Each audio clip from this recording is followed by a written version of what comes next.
Hi, here's a video of me going through the answers to these practice problems for naming and formula writing, and I'm doing it in the hallway, so if something weird happens, that's on you. You have to deal with it. You're gonna watch it. Okay, we'll go and explain as much as I can.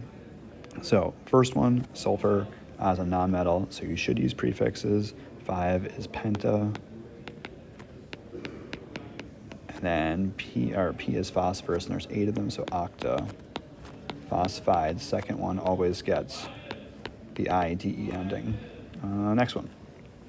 Nickel is a metal, and so you should not use prefixes. So we go with nickel bromide. And then your final thing you should do is check to see if nickel's a transition metal. It is a transition metal, and so you need to have Roman numerals for it. And when you do that, you're like sort of thinking, you know it equals 0. Bromine is -1. There's only one bromine. There's no number here.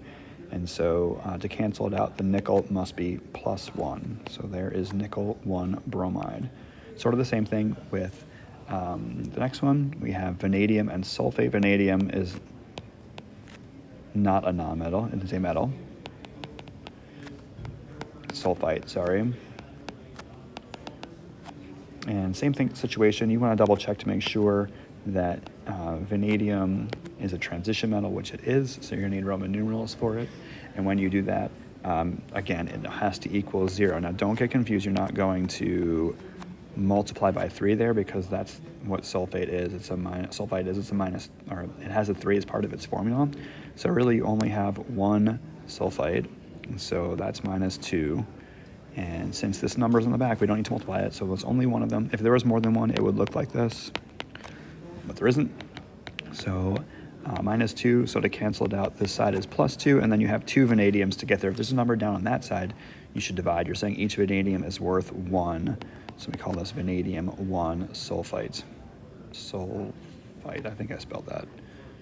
There's a bunch of extra letters there that you probably don't need. Oh no. Okay, nailed it. Next one is zinc. And HCO3 is 2 names. You call it bicarbonate, or you just call it hydrogen carbonate. I'm going to go with bicarbonate.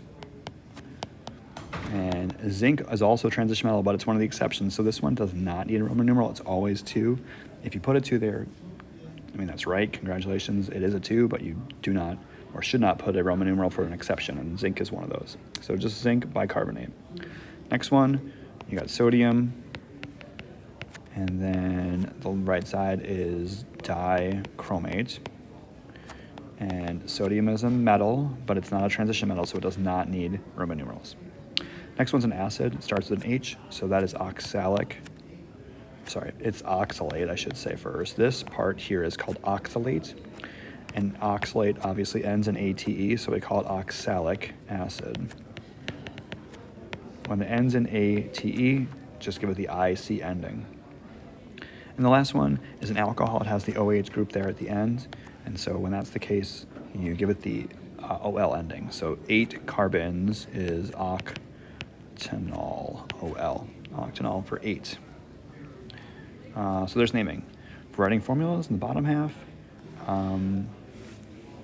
calcium hydroxide, if there's no prefixes, you should crisscross, and I'll do it one more time. Calcium +2 hydroxide -1. So when you crisscross them, you get CaOH2. There's usually one like this on the quiz where you have to remember to add parentheses like that, because anytime you have more than one thing off the back of your periodic table, it needs parentheses. And since this is on the back of the periodic table, and you end up with 2 of them, you should have parentheses on it. Same with the next one, barium acetate. Barium is a +2. I'll write it over here. Acetate is C2H3O2. It's got a -1 charge. So when you crisscross them, you get barium C2H3O2, and there are 2 of those. Gold 3 dichromate. Oh, I used dichromate already. The 3 is the charge on gold. So for crisscrossing purposes, gold is +3. Dichromate is Cr2O7. It's got a -2 charge. So when you crisscross them, you get AU2, Cr2O7, and there's going to be 3 of those, so you have a 3.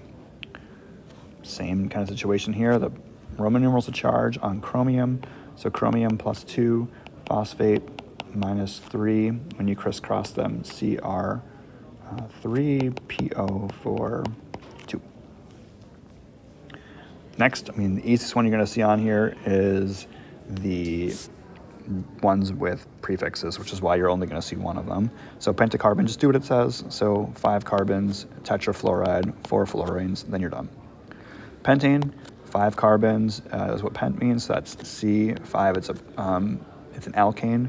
So the formula is CN and then HN plus 2. 2N plus 2, sorry. So that would be 10 plus 2 is 12. And then finally, acetic acid. When it's an acid, you're crisscrossing with an H. I already used acetate too. This is terrible. A terrible practice quiz. Bad teacher. So plus 1 there for hydrogen. And then acetate is C2H3O2. And that's minus 1. They just cancel out. So the formula is HC2H3O2 for acetic acid. Okay. Kind of representative of the kinds of things you'll see on tomorrow's quiz. This has been so fun. We'll see you soon. Okay, bye.